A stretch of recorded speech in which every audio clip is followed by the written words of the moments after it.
और अब हम कुछ अपने शाहीनों की भी बात कर लें। बड़ी अच्छी कारकर्दगी, हाँ बहुत अच्छी कारकर्दगी जा रही है उनकी। पाकिस्तानी खिलाड़ियों ने अपनी शानदार कारकर्दगी की बदौलत हरारे टेस्ट में अपनी पोजीशन जो है मजबूत कर ली है।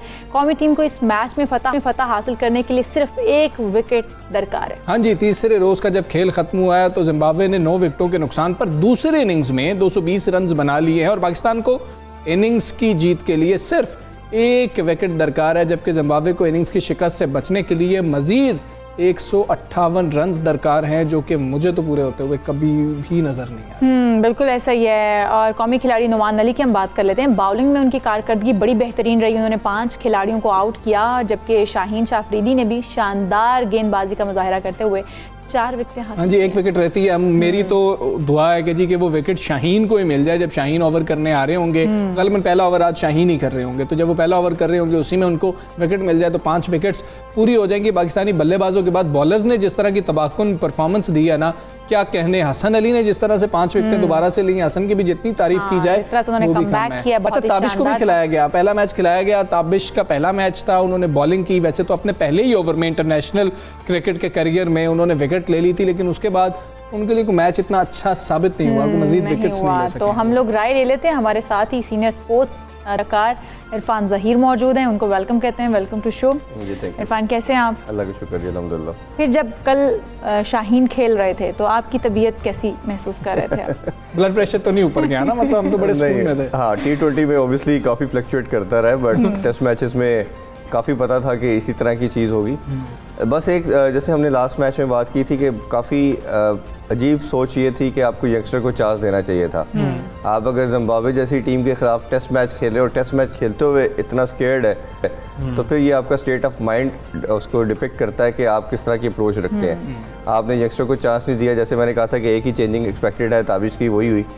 उसके अलावा बैटिंग में कोई चेंजिंग नहीं की गई। बैट्समैन में भी आप एक को चांस दे सकते थे और इसी तरह हमने देखा कि आप धानी को चांस दिया जा सकता था। तो बट वही अप्रोच के कहीं खुदा न खास्ता हम हार ना जाए, और आपने बहुत कम।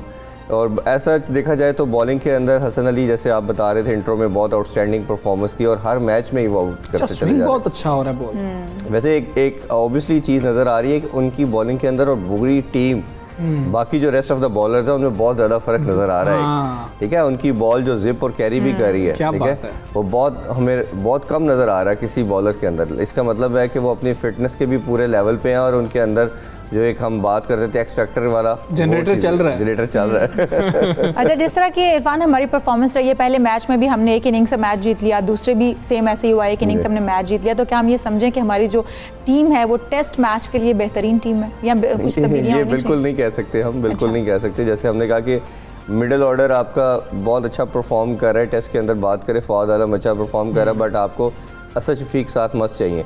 इसी तरह ओपनर आपके अभी थोड़ा बेहतर परफॉर्म किया। आबिद अली ने डबल सेंचुरी इवन 2 स्कोर की, बट प्रीवियस लास्ट 10 इनिंग्स देखा जाए तो कोई परफॉर्मेंस नहीं है। इमरान भट्ट की भी पहले सीरीज़ के अंदर कोई परफॉर्मेंस नहीं है। तो ये इट्स वेरी अर्ली टू से। और कुछ का तो मानना ये था कि आपको जिम्बाब्वे के खिलाफ खेलने का फ़ायदा ही नहीं है। कुछ सीनियर क्रिकेटर्स का भी ये मानना था, क्योंकि आप इतने जब निचले लेवल की टीम के साथ खेलते हो तो आपकी क्रिकेट में निखार नहीं आता, इंप्रूवमेंट नहीं आती है आपकी, बल्कि आप डिक्लाइन की तरफ जाते हो। ठीक है, आपका वो जो ओवर कॉन्फिडेंट हो सकते हो और आपकी प्लस सीखने को कुछ ज़्यादा मिलता नहीं है आपको। तो ये एक स्कूल ऑफ थॉट भी इसमें ज़रूर है, बट आपको हर चीज़ में से कुछ ना कुछ सीखना चाहिए। अभी आपको इस टेस्ट मैचेस सीरीज़ के अंदर हम देखें तो काफ़ी कुछ सीखने को इसमें भी है। आपको आपके समहाउ बॉलर नज़र आते हैं, न्यू बॉल से भी आप कई दफ़ा उस तरह विकेट नहीं ले पाते। स्विंग की बात करो, हमने T20 में देखा आपसे आउट नहीं होते, आपसे ODI में भी आउट नहीं होते। टेस्ट में भी जिस तरह की एक्सपेक्ट की जा रही थी परफॉर्मेंस उस तरह की नहीं है। इवन दो थोड़ा आउट तो किए पाकिस्तान ने न्यू बॉल के साथ, बट अच्छा, हम न्यूजीलैंड, इंग्लैंड और ऑस्ट्रेलिया के बॉलर्स को देखें, जब टेस्ट मैच में पहले नया गेंद वो करने के लिए आते हैं तो बॉल ऐसे शू करके गुजर रही होती है, देखने के वाले को भी वो आवाज़ आ रही होती है, चाहे डेड विकेट भी हो। आप ठीक कह रहे हैं, उनकी बॉल के अंदर स्विंग भी बहुत ज़्यादा होती है, बाउंस भी होता है, जो कि हमारे बॉलर्स के अंदर लैग कर रही है। बिल्कुल ऐसे ही। ठीक है, फिर तीसरी एक चीज़ और भी थी कि हमारी जो स्ट्राइक रेट थी, जो लास्ट टाइम भी आपने बात की, वो बहुत कम थी। और अगर आपकी स्ट्राइक रेट, इस स्ट्राइक रेट के साथ आपने जिम्बाब्वे के खिलाफ खेलना है तो दूसरी टीमों के साथ कैसे खेलेंगे? क्रिकेट क्रिकेट अब काफ़ी फास्ट हो गई है, साइंटिफिक हो चुकी है, आपको काफ़ी अग्रेसिव खेलनी पड़ती है। अब कोई टेस्ट मैच ऐसा नहीं होता जिसका रिजल्ट ना आए। आबिद खेल रहे थे 200 से ऊपर, मौका था 300 रन बन सकते थे। बड़े कम प्लेयर होते हैं इंटरनेशनल क्रिकेट में जो 300 बना सकते हैं। हमें ये भी पता था कि हम इनिंग्स की शिकस्त दे सकते हैं, पहला मैच हम वैसे जीते हुए थे। क्या बाबर को और मिसबा को फैसला लेना चाहिए था कि ज़रा खेलने दें, कैरी करें, अब आबिद थोड़ा सा तेज़ खेले लेकिन खेले सही? नहीं, उन्होंने मेरा ख्याल है खुद भी इंटेंट कोई शो नहीं की। अच्छा, वो अब जिस तरह का स्ट्राइक रेट आप उनका देख रहे थे 40+ था, बट उसमें कोई ऐसा इंटेंट नज़र नहीं आई कि वो भी वो तेज़ खेलना चाह रहे हैं या उसकी तरफ जाना चाह रहे हैं। इवन जब नुमान ने हिटिंग स्टार्ट की 97 पे, वो बेचारे अनफॉर्चुनेट आउट हुए, तो उनकी तरफ से अग्रेसिव नज़र आ रहा था कि वो ईगर हैं 100 के लिए, जैसा 5 छक्के भी लगाए उन्होंने। बट नुमान की तरफ उसकी आबिद की बात करें तो आबिद की खुद से इंटेंट नज़र नहीं आई कि मैंने कोई 250 करना है या कोई 300 की तरफ जाना है। तो फिर जब 8 आउट हो गए तो फिर मैनेजमेंट ओबियसली ठीक डिसीजन लिया कि चले हमने 2 दफ़ा कोशिश करनी है इनको आउट करने की और जल्द से जल्द आउट किया जाए। और इसमें अंपायर की तरफ से मुझे बड़ी एक वियर्ड चीज़ लगी कि इसमें रूल ये कहता है कि अगर आपकी 1-2 विकेट है तो अगर बॉलिंग जो टीम है उससे कैप्टन से पूछा जाएगा कि क्या आप हाफ एन आवर का स्पैन लेना चाह रहे हैं। और इवन तो हमने देखा कि उन्होंने स्पिनर भी लगा दिए थे, अगर शहीन शाह उस टाइम बॉल करता तो इजीली लास्ट विकेट शायद ले सकते थे। तो जब आपको 2 स्पिनर दोनों तरफ से बॉल कर रहे हैं तो आपने 2 ओवर के बाद मैच क्यों ख़त्म कर दिया? अगले दिन पे लॉन्ग करने की कोई रीज़न समझ नहीं आई इसकी डिसीजन के। अच्छा, नुमान ने 97 रन हासिल किए हैं, 5 आउट भी किए हैं दूसरी इनिंग में। क्या आप समझते हैं कि यासिर का मुतबादल हो सकते हैं या फिर उनके साथ एक पेयर अच्छा बन सकता है? देखें, मुतबादल तो नहीं हो सकते। एक तो सबसे पहले हमारी अनफॉर्चुनेट एक सिनेरियो ये है कि 35 साल की एज में ये टीम में आया, ठीक है, 10-12 साल डोमेस्टिक खेला। इसी तरह ताबिश को चांस दिया गया, 600 विकेटें लेने के बाद आप मुझे नहीं समझ आ रही कि अब उसने उसके अंदर क्या रह गया होगा। देखिए ना, उसने अपनी पीक गुजार दी। यासिर अरफात से मेरी बात हो रही थी, वो कह रहा था कि मैंने ऑलमोस्ट 650-700 उसने भी आउट किए थे।